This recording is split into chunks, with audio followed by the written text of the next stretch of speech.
Hi friends, ඉතින් DBMS questions video series එකේ 49 වෙනි වීඩියෝ එක තමයි මේ විදිහට අරගෙන අවිල්ලා තියෙන්නේ. ඉතින් අද වීඩියෝ එකේදී අපිට කතා කරන්න තියෙන්නේ question set 49 එක.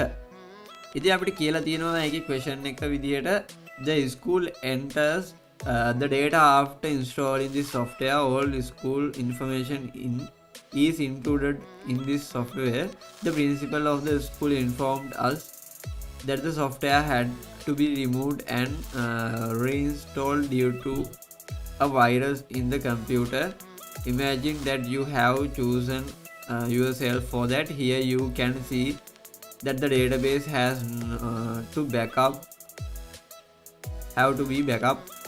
To create a backup file, select the C partition, use random shdb backup as the name of the backup file. Create the required backup query for this. ඉතින් මේක backup කරගන්න අවශ්‍ය query එක ලියන්න කියලා තියෙන්නේ. ඉතින් අපි බලමු කොහොමද ඒක ලියාගන්නේ කියලා. ඉතින් මේකට අපිට අවශ්‍ය වෙන්නේ අපේ cmd එක එහෙම නැත්නම් command line එක. ඉතින් අපි cmd එක මේ විදිහට search කරගන්නවා.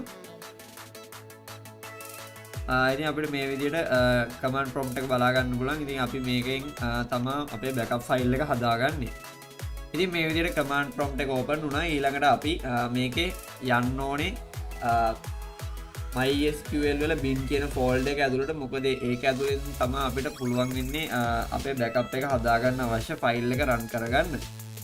ඉතින් මම මුලින්ම මෙතනින් එළියට යනවා. මොකද මට මුලින්ම C එකට තමයි යන්න ඕනේ. ඉතින් මම මේ විදිහට C එකේ දැන් ඉන්නවා. ඉතින් C එකේ program file වලට යන්න ඕනේ මට.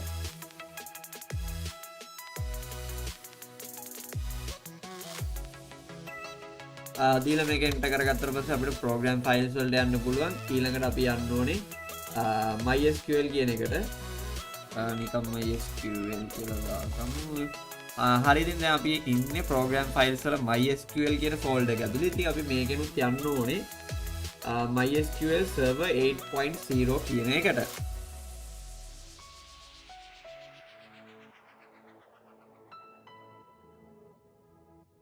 හරි, අපි දැන් ඉන්නේ mySQL server 8.0 කියන එකේ. ඉතින් මේකේ අපි bin එක ඇතුළටත් යන්න ඕනේ. හරි, ඉතින් දැන් අපි bin එක ඇතුළටත් ඇවිල්ලා ඉන්නේ. දැන් අපිට පුළුවන් මේකේ අපේ backup file එක හදාගන්න අවශ්‍ය command එක ලියා ගන්න.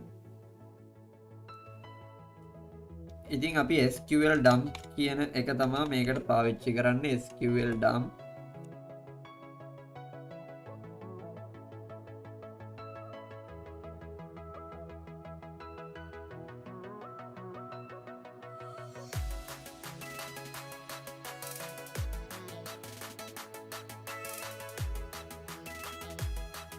ඉතින් මම මේ විදිහට ඒකට අවශ්‍ය query එක ලියාගෙන තියෙනවා. SQL dump you root මේ විදිහට query එක ලියාගෙන තියෙනවා. ඉතින් මේකේ runabim shdb කියලා තමයි හදාගන්න ඕනේ. ඉතින් මේක මෙතනදී හදුවොත් එහෙම මෙන්න මේ තියෙන location එකේ තමයි අපේ file එක එහෙම නැත්නම් අපේ backup එක හැදෙන්නේ.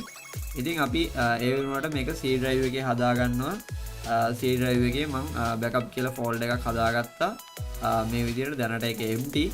ඉතින් අපි හදාගන්න file එක මේ folder එකට තමා හැදෙන්නේ. එහෙම නැත්නම් මේ ෆෝල්ඩර් එකට copy paste වීමක් වගේ සිද්ධ වෙන්නේ. ඉතින් අපි මේක run කරගෙන බලමු. I think මේක SQL dump is not recognized as an internal or external command කියලා error එකක් අපිට බලා ගන්න පුළුවන්.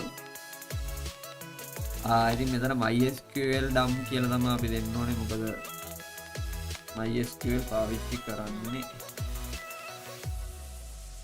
ඉතින් මේ විදිහට අපේ password එක enter කරන්න ආවා. ඉතින් මම password එකත් add කරගත්තා. ඉතින් අපිට බලා ගන්න පුළුවන් query එක හරියට execute වුණා. ඉතින් අපි අපේ මේ විදිහට ඇවිල්ලා බලුවොත් එimhe backup location එකේ මේ විදිහේ runabim shdb කියලා SQL file එකක් හැදිලා තියෙනවා. ඉතින් මේක තමයි අපේ database එකේ backup එක වෙන්නේ. ඉතින් මේ විදිහටම තමයි අපේ question set 49 එක ඉවර වෙන්නේ. 49 වල දීලා තියෙන question එක අපි backup එක හදාගත්තා. backup එකක් හදාගන්න තමයි අපිට 49 කියන question එකේ තිබ්බේ.